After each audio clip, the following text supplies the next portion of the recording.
Metal scrap ये business है। Okay, तो अब इसमें जो नोटिफिकेशन आया था, 2 नोटिफिकेशंस आए थे, तो हम पहले एक नोटिफिकेशन के ऊपर बात करेंगे। तो फर्स्ट नोटिफिकेशन था 06/2024 जो कि हमें बताता है, जो कि था सेंट्रल टैक्स रेट के ऊपर।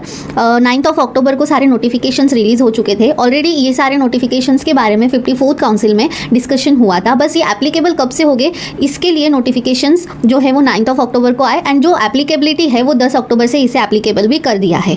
तो अगर आप या आपके कॉन्टैक्ट में कोई भी जो भी मेटल स्क्रैप में बिजनेस कर रहे हैं, उनके लिए ये वीडियो बहुत ही इन्फॉर्मेशनल होने वाली है, क्योंकि इसमें काफ़ी ज़्यादा चेंजेस हो चुके हैं।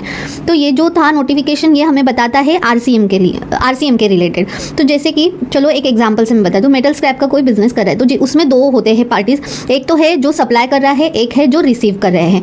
अब इसमें आरसीएम किससे एप्लीकेबल है, कौन से केस में, वो देखते हैं। जैसे कि अगर सप्लायर रजिस्टर्ड है एंड रिसीवर चाहे वो अनरजिस्टर्ड हो या रजिस्टर्ड हो, डजेंट मैटर, इसमें सप्लायर जो है वो रिसीवर को एक जीएसटी का इनवॉइस देगा, उसमें वो 18% जीएसटी लगाएगा।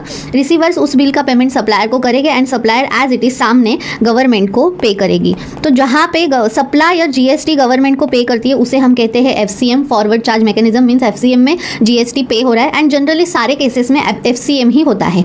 बट आरसीएम अभी अप्लाई कर दिया है, तो अभी तक एफसीएम में सारी जो जीएसटी है वो पे हो रहे थे इन मेटल स्क्रैप बिजनेस, जैसे कि अदर इंडस्ट्री में होता है। लेकिन गवर्नमेंट ने अभी 10 अक्टूबर से इसमें आरसीएम भी एप्लीकेबल कर दिया है। तो कैसे, अगर मान के चलिए जो सप्लायर है वो अगर अनरजिस्टर्ड है, लेकिन जो रिसीवर है वो रजिस्टर्ड है, तो जो रिसीवर है उससे जो सप्लायर है उनके जो भी अमाउंट है उस पर जो जीएसटी बनता है वो गवर्नमेंट को पे करना है, और इसीलिए इसे कहते हैं आरसीएम। दैट मीन्स इसमें जो जीएसटी है वो रिसीवर पे कर रहा है, सप्लायर पे नहीं कर रहा है, इसीलिए इसे रिवर्स चार्ज मैकेनिज्म कहते हैं। एंड ये जो नोटिफिकेशन था ये था 06/2024। डिस्क्रिप्शन में हम नोटिफिकेशन या जो हमारे वेबसाइट पे ब्लॉग रिलीज होते हैं डेली बेसिस पे, उस पे भी हमने इसे डिटेल्ड में डाल दिया है। तो अगर आपको डिटेल में रीड करना है तो आप हमारे ब्लॉग को भी रेफर कर सकते हो।